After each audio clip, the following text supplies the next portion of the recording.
Bonjour, je vous présente cet ouvrage. Thomas Hobbes, éléments de la loi naturelle et politique. Il expose et démontre que le pouvoir et les droits étaient inséparablement annexés à la souveraineté.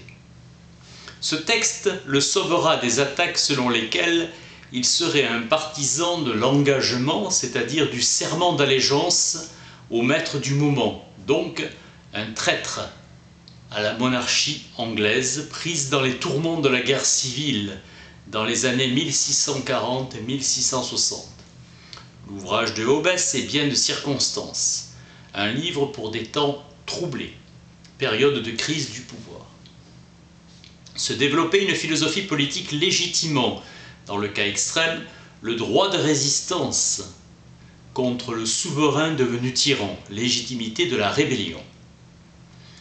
Jérémia Burroughs, les sujets ont le droit de prendre les armes contre un souverain tyrannique qui a violé le serment de couronnement le liant à son peuple.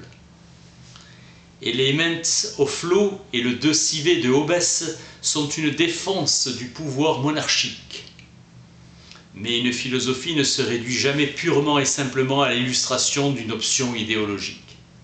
Tout en ayant été écrite sous la pression des événements, l'œuvre de Hobbes entend néanmoins s'élever à un point de vue qui les domine.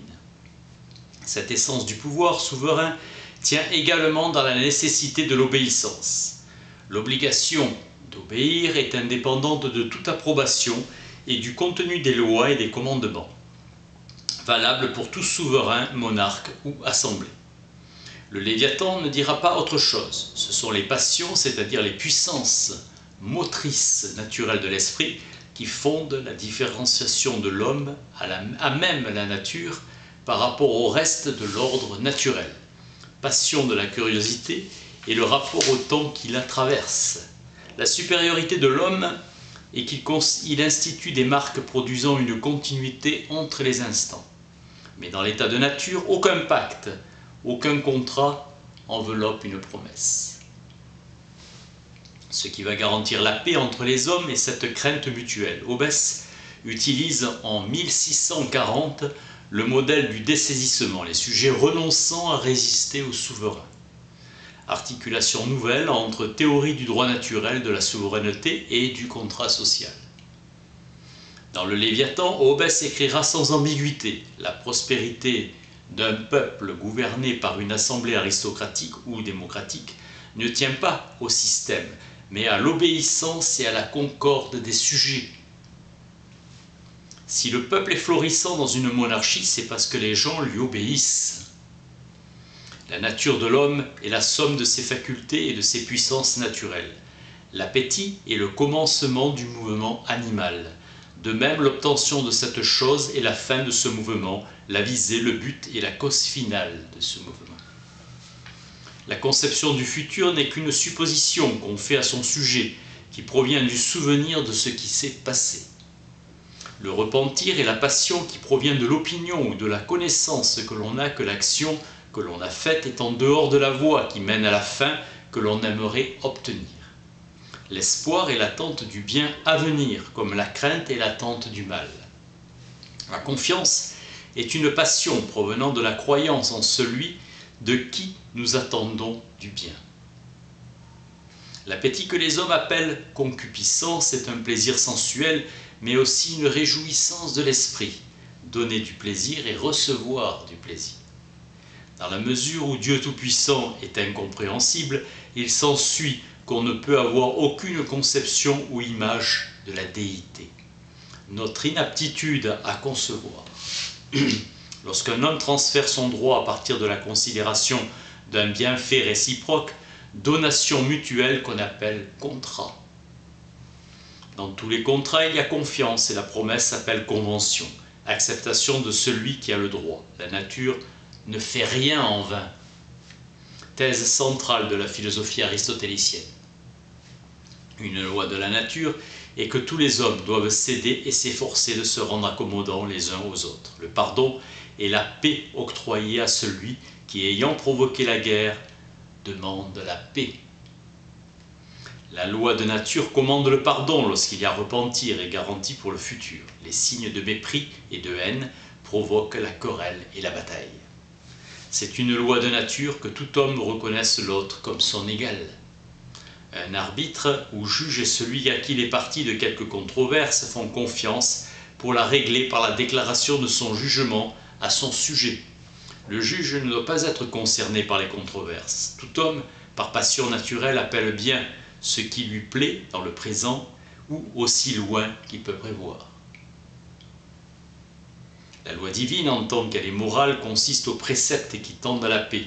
Il n'y a aucune loi de la raison naturelle qui puisse être contre la loi divine, car Dieu Tout-Puissant a donné la raison à un homme pour qu'elle soit en lui une lumière.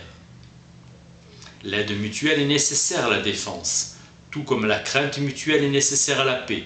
Les créatures vivantes, les abeilles par exemple, ont chacune pour but la paix et la nourriture commune à toutes. Les hommes ont pour but la domination, la supériorité et la richesse privée qui sont distinctes en chaque homme et font naître le conflit.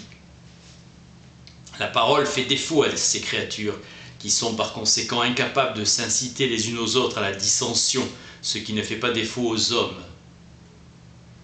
L'élaboration de l'union consiste en ceci, que chaque homme, par convention, s'oblige envers un seul et même homme ou envers un seul et même conseil nommé et désigné par tous, à faire ce que le dit conseil leur demandera de faire et à ne faire aucune action qu'on leur interdira de ne pas faire. La cause qui pousse un homme à devenir sujet d'un autre est la crainte de ne pouvoir se préserver d'une autre façon. Si la majeure partie de leur nombre total est supposée impliquer les volontés de tous les particuliers, alors ils sont dits former une démocratie. Dans toutes les démocraties, l'usage de ce droit est toujours d'habitude dans les mains d'un seul homme ou d'un petit nombre d'hommes particuliers. La liberté n'est aucunement une exemption de la suggestion et de l'obéissance à l'égard du pouvoir souverain, mais un état où l'on peut espérer mieux que ceux qui ont été assujettis par force et conquête. L'éloquence n'est rien d'autre que le pouvoir de gagner la croyance de l'auditeur à ce que nous disons.